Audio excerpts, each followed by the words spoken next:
Hello students, welcome to Dikhan Surutech. I am Ashish Singh, your science teacher, and we are going to study about the 8th chapter of your science book, whose name is Natural Climates. Student, आज आपके हम science book के chapter number 8, इससे पहले हम लोग 7 chapters के बारे में पढ़ चुके हैं, यानी चैप्टर नंबर 8 के बारे में पढ़ने जा रहे हैं जिसका नाम है नेचुरल क्लाइमेट्स। देखो अब इस चैप्टर में हम लोग अपने प्रकृति के द्वारा जितनी भी घटनाएं घटती हैं, हमारे नेचर के द्वारा जितने भी घटनाएं घटती हैं, चाहे वो वोल्केनो हो, अर्थक्वेक हो, ठीक है, इन सब चीज़ों के बारे में पढ़ेंगे, सुनामी के बारे में पढ़ेंगे। और ये चैप्टर है, इसको जानना बहुत ज़्यादा ज़रूरी है क्योंकि हम सभी लोग प्रकृति के दिए गए बहुत ही यूजफुल चीज़ों को, बहुत ही सुंदर चीज़ों को एंजॉय करते हैं। आज नेचर नहीं होता तो हम लोग नहीं होते। नेचर का वो सब कुछ जो हमको मिलता है रहने के लिए, जीने के लिए, ठीक है, वो कहीं ना कहीं से हमको डायरेक्ट या इनडायरेक्ट रूप से नेचर से ही मिलता है। लेकिन यही नेचर है कि यही प्रकृति है कि कभी कभी ये अपना एक अलग रूप दिखाता है, एक अलग फेस दिखाता है। कुछ ऐसी डरावनी असहनीय घटनाएं होती हैं हमारे प्रकृति के द्वारा जिससे बहुत सारी जान जाती हैं, बहुत सारे डैमेज होते हैं, लाइफ के नुकसान होता है, प्रॉपर्टी नुकसान होते हैं, डैमेज होते हैं, ठीक है। तो इस चैप्टर में उन्हीं सारी डैमेजेस के बारे में, उन्हीं सारी natural disasters, natural events, natural phenomenon के बारे में हमको पढ़ना है जो हमारे ह्यूमन बीइंग के लिए, एनिमल्स के लिए या जनमाल के लिए क्या होते हैं, बहुत ही ज़्यादा खतरनाक होते हैं, ठीक है। तो आइए सबसे पहले हम ये बात करते हैं कि इस चैप्टर में हम लोग को कौन कौन से टॉपिक को पढ़ेंगे। तो इस चैप्टर में हम लोग अपने वोल्केनिक इरप्शन, इससे पहले हम लोग अपने इंट्रोडक्शन को पढ़ेंगे और इस इंट्रोडक्शन में हम लोग नेचुरल फिनोमेनन क्या होते हैं, ठीक है, नेचुरल फिनोमेनन क्या होते हैं इसके बारे में जानने का प्रयास करेंगे, ठीक है। उसके बाद हम लोग पढ़ेंगे वोल्केनिक इरप्शन को, ठीक है, इसमें हम लोग वोल्केनो के टाइप्स भी पढ़ेंगे। फिर हम बात करेंगे अर्थक्वेक के बाद हम लोग बात करेंगे सुनामी के बाद हम लोग बात करेंगे साइक्लोन, यूरिकेन और टाइफून पे, ठीक है। लास्ट में हम लोग फ्लड यानी बाढ़ और सुखाड़ यानी ड्रॉट के बारे में पढ़ाई करेंगे, ठीक है। आइए हम लोग आज का इस चैप्टर का इंट्रोडक्शन क्या है पर इसको समझते हैं। देखिए बताया गया है कि जो नेचर है हमको ऑलमोस्ट सभी चीज़ें देती हैं, ठीक है, ऑलमोस्ट सारी चीज़ें हमको नेचर से ही मिलता है जिससे हम ह्यूमन बीइंग क्या होते हैं, हैप्पीली अपने इस हैबिटेट में सर्वाइव कर पाते हैं। हमारा प्लेनेट जो है ये एकमात्र ऐसा प्लेनेट है पूरे सोलर सिस्टम में जहाँ पे आपके वो सभी नेसेसरी चीज़ें हैं जो एक इंसान को जिंदा रहने के लिए चाहिए। लेकिन ये जो हमारे अर्थ का कंडीशन है, साथ और खास करके हमारे अर्थ का इंटरनल स्ट्रक्चर जो है, इसमें आपका चेंजेज आते रहता है। कभी भी कुछ भी आपका क्या हो सकता है, बदलाव आ जाता है, ठीक है। तो इसी बेसिस पे जो नेचुरल कैलेमाइट्स हैं या नेचुरल डिजास्टर्स हैं, इनको डिफाइन किया गया है कि नेचुरल डिजास्टर्स आपके ऐसे हार्मफुल इवेंट्स होते हैं, ऐसी खतरनाक घटनाएं होती हैं जो किसी भी वक्त नेचर के द्वारा या नेचुरल प्रोसेस से हमारी धरती पे आती हैं, हमारे अर्थ पे आती हैं, हमारे अर्थ पे दिखती हैं।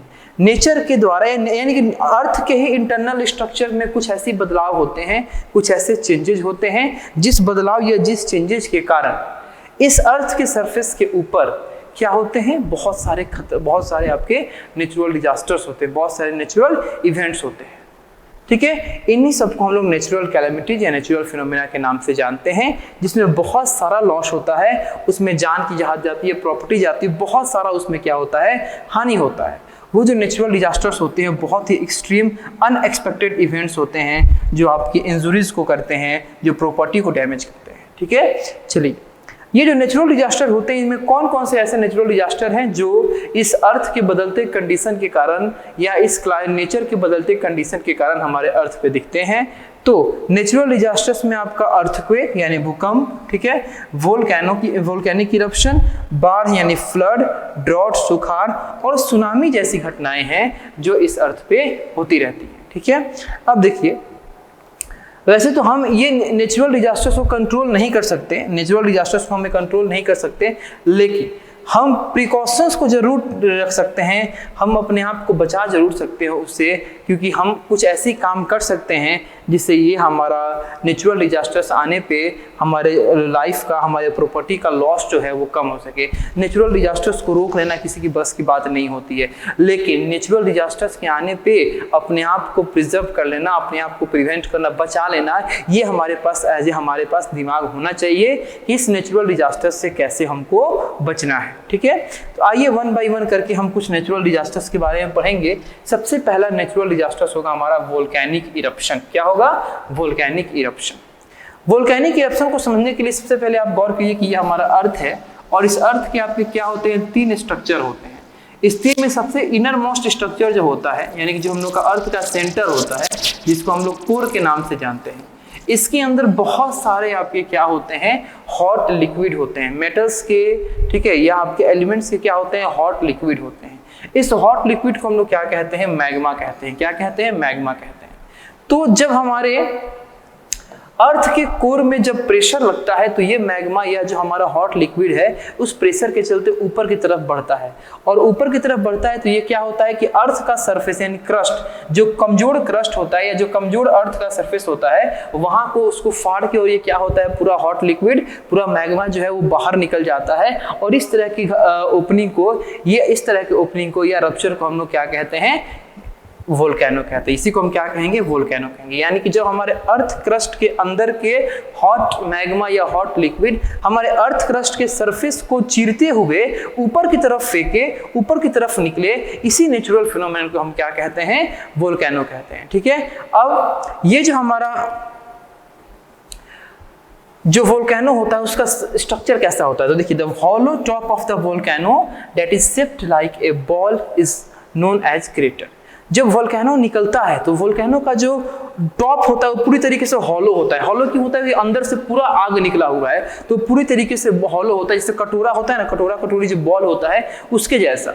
तो वोल्केनो का जो हॉलो टॉप होता है यानी खाली ऊपर वाला पार्ट जो होता है, ठीक है, जो आपका एक बॉल के जैसा होता है, उसको हम क्या कहते हैं? क्रैटर कहते हैं। क्या कहते हैं? क्रैटर कहते हैं। ठीक है। और ये हॉट मैग्मा जो आपका बाहर निकलता है वेंट से, वेंट का मतलब कि वो कमजोर आपका प्लेस जहां से ये वोल्केनो निकले हैं, तो ये हॉट मैग्मा या हॉट लिक्विड जब ये बाहर निकलते हैं तो निकलने के बाद ये फ्लो करने लगते हैं, और जब ये फ्लो करने लगते हैं अर्थ के सरफेस के ऊपर तो इसको हम क्या कहते हैं? लावा कहते हैं। क्या कहते हैं? लावा। यानी कि जब वो हमारे अर्थ के क्रस्ट के अंदर है, हॉट लिक्विड के फॉर्म में है, जब वो हमारे अर्थ के क्रस्ट को चीरने के लिए ऊपर की तरफ आ रहे हैं उसको हम लोग मैग्मा कहेंगे। और जब ये मैग्मा वोल्केनो के फॉर्म में हमारे अर्थ क्रस्ट को चीरते हुए, फाड़ते हुए ऊपर निकल जाता है, हमारे अर्थ क्रस्ट पे फ्लो होता है, देन इट इज कॉल्ड लावा। इसको हम क्या बोलेंगे? लावा बोलेंगे। ठीक है। अब देखिए, यही लावा जो है बाद में चल के कूल होता है, और कूल होके क्या होता है? आपका रॉक बनता है, चट्टान बनता है, या आपका सॉलिडिफाइड फॉर्म में आपका कन्वर्ट होता है, जिसमें आप लोग सेडिमेंट्री रॉक, ठीक है, या आप लोग ये इग्नियस रॉक्स के बारे में पढ़ेंगे। ठीक है। तो सेडिमेंट्री तो नहीं, लेकिन इग्नियस रॉक्स जो है इसी आपके वोल्केनिक इरप्शन में निकले हुए लावा के कूल होने से बनता है। ठीक है। चलिए हम इस वोल्केनो के टाइप के बारे में पढ़ेंगे कि इस वोल्केनो के कितने टाइप होते हैं। तो वोल्केनो के टोटल आपके 3 टाइप्स होते हैं। ठीक है। आइए वन बाय वन उसमें हम लोग देखते हैं। तो सबसे पहला है एक्टिव वोल्केनो। एक्टिव का मतलब होता है कि जो बराबर होता रहे। ठीक है। कोई भी चीज जैसे हम बोलते हैं ना कि ये इंसान जो है वो एक्टिव है। एक्टिव का मतलब कि वो इंसान का जो प्रेजेंस है वो हर एक जगह पे होता है, हर एक जगह वो इंसान आपको हर एक काम में दिख जाएगा, वो एक्टिव इंसान है। ठीक है। और जो कोई काम नहीं करता है, कहीं पे नहीं दिखता है, उसको हम लोग बोलते हैं कि इनएक्टिव है। ठीक है। ये तो ये एक्टिव वोल्केनो जो बराबर आते हो, ठीक है, बराबर आते रहते हो। ठीक है।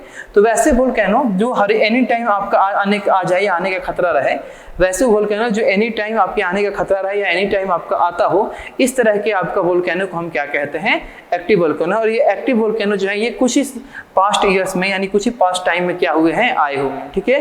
तो जियोलॉजिस्ट के according recent can mean thousands of years. ठीक है। यानी कि यहाँ पे आपका रिसेंट का मतलब कि बारंबार यानी बार बार, तो रिसेंट का मतलब होता है हजारों साल। यानी कि यहाँ वोल्केनो का मतलब वोल्केनो अगर बार बार आता है यानी कि इसका मतलब कि वो 1000 साल से तुलना किया जा रहा है कि 1000 साल पहले आया था और 1000 साल बाद अगर आना है तो आएगा। ठीक है। तो according to geologist recent can mean thousands of year. Many active volcano are found around the Pacific Ocean. Pacific Ocean के अराउंड, जो हम लोग का पैसिफिक ओशियन है, उस पैसिफिक ओशियन के अराउंड बहुत सारे एक्टिव वोल्केनो जो हैं ये आपके मिले हैं, वो आपके फाउंड हुए हैं। ठीक है। इसीलिए इस रीजन को हम लोग पैसिफिक रिंग ऑफ फायर के नाम से जानते हैं। पैसिफिक ओशियन का वो क्षेत्र जहाँ पे अक्सर आपके एक्टिव वोल्केनो मिलते रहते हैं, उस एक्टिव वोल्केनो वाले क्षेत्र को हम लोग क्या कहते हैं? Pacific ring of fire. Pacific ring यानी कि पैसिफिक ओशियन का किनारे का जगह, और फायर का मतलब कि वोल्केनो आता है बराबर, तो Pacific ring of fire. Pacific ring of fire उसी क्षेत्र को कहते हैं जो हमारे पैसिफिक ओशियन के किनारे पे है, जहाँ पे हमेशा जो है वोल्केनो जो है वो आते रहता है। ठीक है, चलिए अब कुछ फेमस एक्टिव वोल्केनो के बारे में बात करें तो कुछ फेमस एक्टिव वोल्केनो जैसे मान लीजिए माउंट वेसुवियस जो कि आपके इटली में है, इटली में आया हुआ है, माउंट एटना जो कि इटली में है, और माउंट फ्यूजी जो कि जापान में है। ठीक है, ये कुछ एक्टिव वोल्केनो है जो बाद में चल के फिर ये कूल होके और स्टोन में कन्वर्ट हुए हैं, लेकिन ये उस वोल्केनो का नाम है जो आपका एक्टिव आया हुआ है। माउंट वेसुवियस जो कि इटली में है, माउंट एटना जो कि आपका इटली में है, और माउंट फ्यूजी जो कि आपका जापान में है। ये एक्टिव वोल्केनो से आपके बने हुए आपके रॉक्स हैं।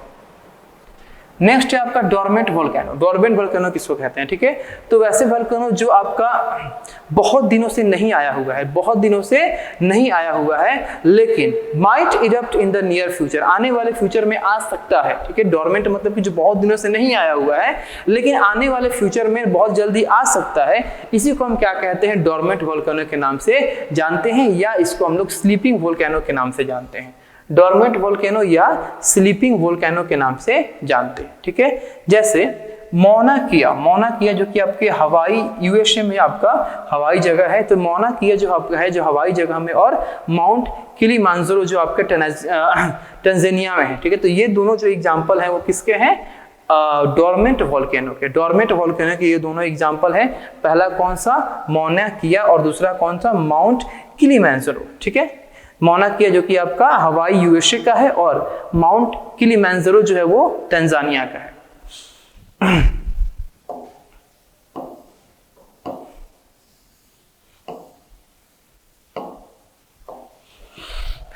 चलिए, तीसरा जो हम लोग का वोल्केनो का टाइप होगा वो होगा एक्सटिंक्ट। एक्सटिंक्ट का मतलब होता है विलुप्त हो जाना, यानी कि जो पहले था अब नहीं है। ठीक है, तो ये एक्सटिंक्ट वोल्केनो आपके ऐसे वोल्केनो हैं जो आपका थाउजेंड्स ऑफ सालों से, यानी कि आपके हजारों सालों से अब नहीं हैं, अब नहीं हुए हैं ये हजारों साल से, लेकिन प्रोबेबली नेवर इरप्ट अगेन, और ना ही कभी आगे होंगे। तो इस तरह को हम क्या बोलेंगे? एक्सटिंक्ट। एक्सटिंक्ट मतलब कि जो विलुप्त हो गए हैं, जो अब पहले थे लेकिन अब नहीं है और आगे भी नहीं होंगे। जैसे मान लीजिए हम डायनासोर का बात करें, तो डायनासोर आपका एक ऐसा एनिमल है जो एक्सटिंक्ट हो गया, यानी कि जो बहुत पहले था लेकिन अब नहीं है और आगे भी नहीं होगा। ठीक है, तो उसी प्रकार है एक्सटिंक्ट वोल्केनो। एक्सटिंक्ट वोल्केनो आपके वैसे वोल्केनो है जो हजारों साल पहले कभी आए थे, अब हजारों साल से नहीं आए हैं और ना ही अब आने की संभावना है, तो इसको हम क्या बोलेंगे? एक्सटिंक्ट वोल्केनो बोलेंगे। इसके एग्जांपल जैसे मान लीजिए एकोनकागुआ। ठीक है, एकोनकागुआ जो है वो आपके एंड्स में, एंड्स का जो एकोनकागुआ आपका वोल्केनो है, ये आपका क्या है? एक्सटिंक्ट वोल्केनो का एग्जांपल है। अब नेक्स्ट हम बात करेंगे प्रिकॉशनरी मेजर्स, यानी कि जब वोल्केनो जिस जगह पे आता है तो एज अ रिस्पॉन्सिबल सिटीजन कि आपको कौन कौन सा प्रिकॉशन अपने ध्यान में रखना होगा। ठीक है, जब वोल्केनो आपके किसी जगह पे आता है, किसी क्षेत्र में आता है, तो वहां पे आपको कौन कौन सा प्रिकॉशन को ध्यान में रखना होगा। ठीक है, तो अगर आपके पास, आपके आसपास में, आपके एरिया में ऐसा प्रेडिक्शन हुआ है कि वोल्केनो आपका आ सकता है, तो वहाँ के पीपुल को सबसे पहला तो काम ये करना है कि वहाँ से माइग्रेट कर जाना है, वहाँ से मूव कर जाना है किसी सेफ प्लेस पे। ठीक है, और कुछ सेफ्टी मेजर जो कि आपका ध्यान में रखना होगा वोल्केनिक इरप्शन के दौरान। सबसे पहला, मूव इंडोर्स इमीडिएटली, जल्दी से जल्दी अपने इंडोर में जाइए, यानी कि घर के अंदर जाइए, बाहर मत रहिए, खुले मैदान में मत रहिए, क्योंकि खुले मैदान में वोल्केनो आने की जो संख्या, आपका जो चांसेस होते हैं वो ज्यादा होते हैं। दूसरा, on receiving the alert turn off all electrical gadget, अगर अलर्ट आपका आ चुका है, अगर गवर्नमेंट से या जो हम लोग का डिपार्टमेंट होता है मेट्रोलॉजिकल डिपार्टमेंट, उस डिपार्टमेंट से अगर अलर्ट आ गया है तो जल्द से जल्द जितना जल्दी हो सके अपने सारे इलेक्ट्रिकल गैजेट्स को क्या कीजिए? बंद कीजिए। ठीक है, इलेक्ट्रिकल गैजेट्स को क्या कीजिए? ऑफ कीजिए। तो ये कुछ आपके प्रिकॉशन मेजर्स थे जो एक रिस्पॉन्सिबल सिटीजन को रखना चाहिए ड्यूरिंग और ये आपका वोल्केनो। ठीक है, चलिए अब हम बात करते हैं अर्थक्वेक का कि अर्थक्वेक क्या होता है। ठीक है, तो देखिए अर्थक्वेक जो होता है वो आपका एक सडन शेकिंग होता है और ट्रेमर होता है। कहाँ पे? On the surface of the earth. Earth का जो सरफेस है जिस पे हम लोग रहते हैं, तो अर्थ के किस सरफेस पे हम लोग रहते हैं? तो अर्थ के हम लोग सरफेस क्रस्ट पे रहते हैं। तो हमारे अर्थ के सरफेस यानी क्रस्ट पे जो शेकिंग होता है, जो हिलना होता है, जो वाइब्रेशन होता है, या जो ट्रेमर्स आप उत्पन्न होते हैं, जो आपके वाइब्रेशन उत्पन्न होते हैं, इसी को हम क्या कहते हैं? अर्थक्वेक कहते हैं। अब ये क्यों होता है? तो it is caused by severe shock waves that travel through solid rocks from underground to the surface of the earth. हमारे अर्थ के सरफेस के अंदर बहुत सारा आपका 3 तरह का स्ट्रक्चर है। पहला हो गया क्रस्ट, दूसरा हो गया मेंटल और तीसरा हो गया कोर। तो होता क्या है कि जो हमारा सेकंड स्ट्रक्चर है, जैसे मान लीजिए हमारा अर्थ हो गया, तो इसमें आपका हो गया ये पहला आपका ये पूरा आपका अर्थ, ये क्रस्ट हो गया, ठीक है, ये दूसरा मेंटल हो गया, ठीक है, और ये तीसरा हो गया कोर। तो मेंटल के पास से जो होगा ये आपका क्या होगा, ये वाइब्रेशन उत्पन्न होगा। वाइब्रेशन उत्पन्न होने से यहाँ पे क्या होते हैं, प्लेट्स आपके एक दूसरे में जुटे होते हैं। ये प्लेट्स जो होते हैं एक दूसरे से टकराएंगे, वाइब्रेशन उत्पन्न होगा तो टकराएंगे, और यानी कि टकराने के बाद ये एक दूसरे के ऊपर कहते हैं चढ़ जाएंगे। जब एक दूसरे के ऊपर चढ़ जाएंगे तो फिर वहां से वाइब्रेशन निकलेगा, और वो वाइब्रेशन क्या करेगा, हमारे अर्थ क्रस्ट तक पहुंचेगा, और क्रिस्टल पहुंचने के बाद एक पर्टिकुलर जगह से क्या हो जाएगा, वो बाहर निकलेगा और पूरी तरीके से हमारे क्रस्ट को क्या करेगा, सेक करके रख देगा, वाइब्रेट करके रख देगा, और इसी को हम लोग क्या कहते हैं, अर्थक्वेक कहते हैं। ठीक है, देखिए अब ये अर्थ का जो क्रस्ट होता है, ठीक है, ये आपके बहुत सारे प्लेट से बना है जिसको बोलते हैं टेक्टोनिक प्लेट। देखिए आइए अब उसी चीज को हम लोग लाइन बाय लाइन समझते हैं। हमारे अर्थ का जो क्रस्ट है ये बहुत सारे प्लेट से मिलकर बना है जिसको हम लोग क्या बोलते हैं, टेक्टोनिक प्लेट्स। ठीक है, चलिए अब इन प्लेट्स के नीचे क्या होता है आपका मेंटल, और वो मेंटल जो है आपका मैग्मा से भरा होता है। मैग्मा यानी कि हॉट लिक्विड, ठीक है, वो मेंटल जो है वो मैग्मा से भरा होता है। अब जो इस मैग्मा से हीट निकलते हैं, वो हीट जो है इस टेक्टोनिक प्लेट से होते हुए मूव करते हैं। इस टेक्टोनिक प्लेट्स यानी हमारे अर्थ के क्रस्ट के जो प्लेट है उससे क्या करते हैं, मूव करते हैं। ठीक है, अब मूव करने के दौरान ये सारे टेक्टोनिक प्लेट्स क्या करते हैं, एक दूसरे से टकराते हैं। जब प्लेट्स एक दूसरे से टकराएंगे तो वहां पे क्या उत्पन्न होगा, वेव उत्पन्न होगा। उस वेव को हम लोग क्या कहते हैं, सिस्मिक वेव कहते हैं। और यही सिस्मिक वेव जो है वो हमारे सरफेस पे पहुंचता है, हमारे अर्थ के क्रस्ट पे पहुंचता है।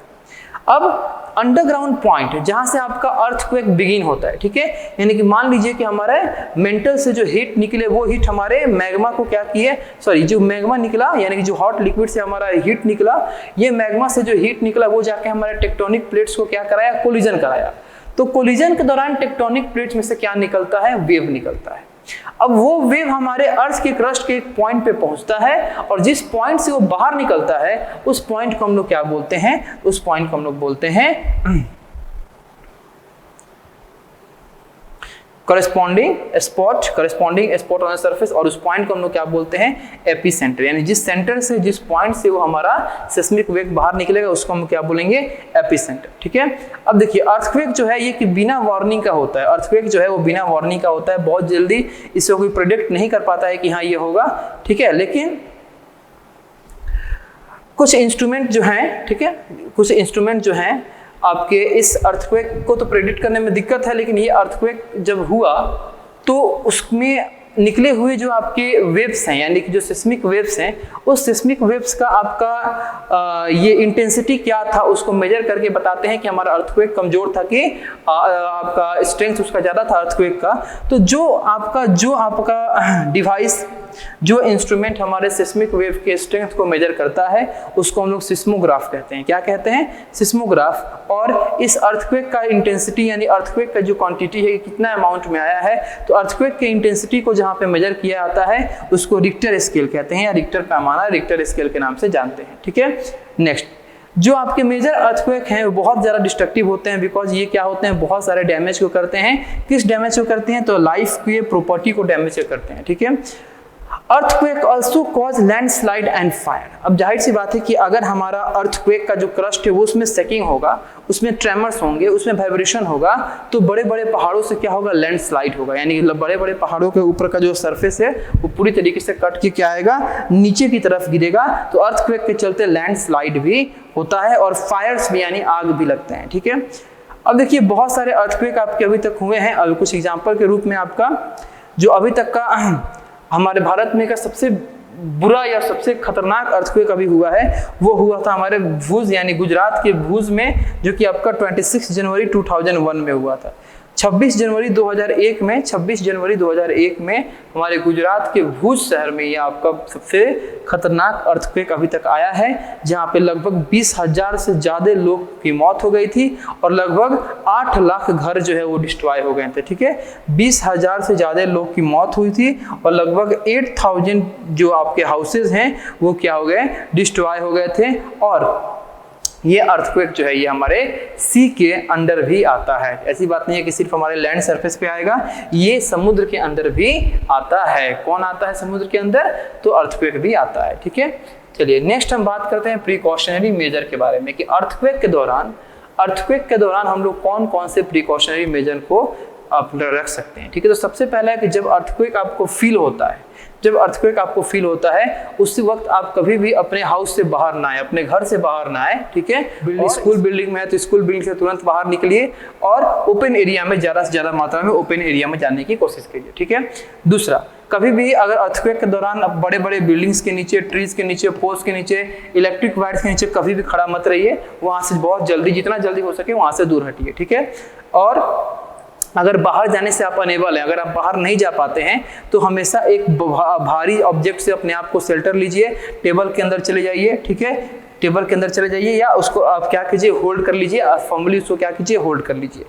और अर्थक्वेक के बाद अगर अर्थक्वेक रुक जाता है, ठीक है, तो we should not after shocks और tremors usually occurring after a earthquake. तो अर्थक्वेक के बाद आपको we should not after shocks और ट्रिमर्स यूजुअली ऑकर आफ्टर। तो बेसिकली देखिए अर्थक्वेक में आपको मेन ध्यान ये रखना है कि अर्थक्वेक के टाइम आपको पहली बात तो पैनिक नहीं होना है। अभी कुछ दिन पहले 2015 के आसपास अर्थक्वेक आया था, पैनिक नहीं होना है, घबराना नहीं है, आपको फालतू का रूमर्स नहीं फैलाना है। ठीक है, और रूमर्स ना फैलाते हुए अपने आप को क्या करना है, सेव करना है। चलिए यहाँ पे आगे हम लोग का जो पार्ट 1 था, ये पार्ट 1 क्या हुआ, आगे अपने इस चैप्टर का कंप्लीट हुआ, जिसमें हम लोग अपने वोल्केनो के बारे में पढ़ें। वोल्केनो के बाद हम लोग अर्थक्वेक के बारे में पढ़ें। वोल्केनो के बाद किसके बारे में पढ़ें, अर्थक्वेक के बारे में पढ़ें। ठीक है, अब हम लोग बात करेंगे फ्लड के बारे में, ड्रॉट के बारे में और सुनामी के बारे में। ये चर्चा जो होगी अपने इस चैप्टर के सेकेंड पार्ट में होगी। ठीक है, तब तक के लिए थैंक यू सो मच और मन लगा के पढ़ाई कीजिए। मिलते हैं आपसे इसी चैप्टर के नेक्स्ट पार्ट में।